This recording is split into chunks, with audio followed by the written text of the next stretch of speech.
জামিনের আর্জি শেখ শাহজাহানের। বসিরহাট আদালতে জামিনের আবেদন শেখ শাহজাহানের।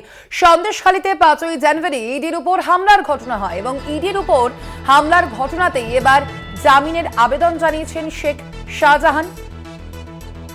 এ বিষয়ে আমরা আরো বিস্তারিত জানবো। ফোন লাইনে রয়েছেন প্রতিনিধি সঞ্জিত চক্রবর্তী। সঞ্জিত, কি জানা যাচ্ছে, ঠিক কি আবেদন করা হয়েছে শেখ শাহজাহানের আইনজীবীর পক্ষ থেকে?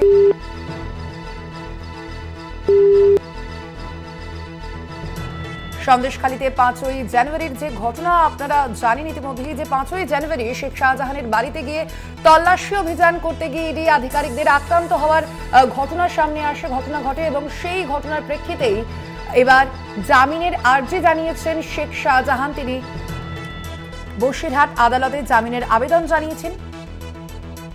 এ বিষয়ে আমরা আরো বিস্তারিত জানবো। ফোন লাইনে রয়েছেন প্রতিনিধি সঞ্জিত চক্রবর্তী। সঞ্জিত, কি জানা যাচ্ছে এখনো পর্যন্ত আইনজীবী শেখ শাহজাহানের আইনজীবী তিনি ঠিক কি আবেদন করেছেন?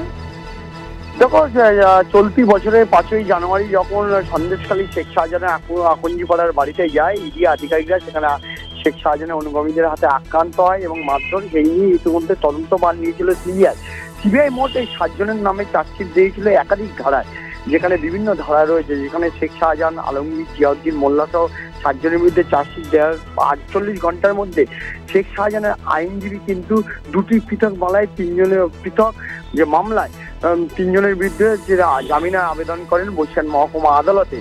এক হলো মেরাট থানার যে সরবেরিয়া আকঞ্জিপাড়ায় যে আক্রান্ত ছিল যে 5ই জানুয়ারি, সেই কেসে শেখ শাহজাহানের হয়ে জামিনের আবেদন করেন বেশ কয়েকটি মামলা।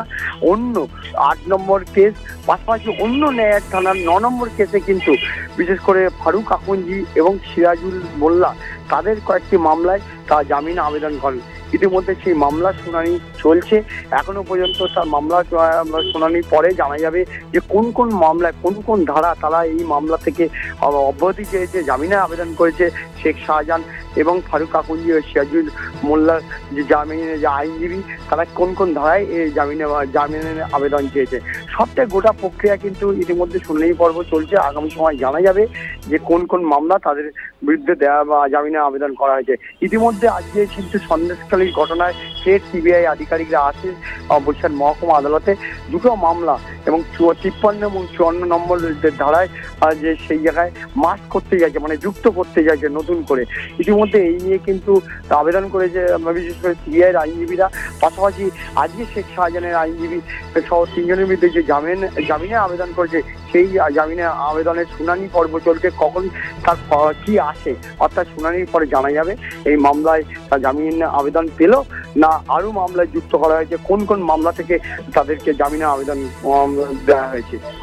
একদম সঞ্জিত, অবশ্যই সেদিকে আমাদের নজর থাকবে। আপাতত ধন্যবাদ তোমায়। আমরা কথা বললাম, ফোন লাইনে ছিলেন আমাদের প্রতিনিধি সঞ্জিত চক্রবর্তী।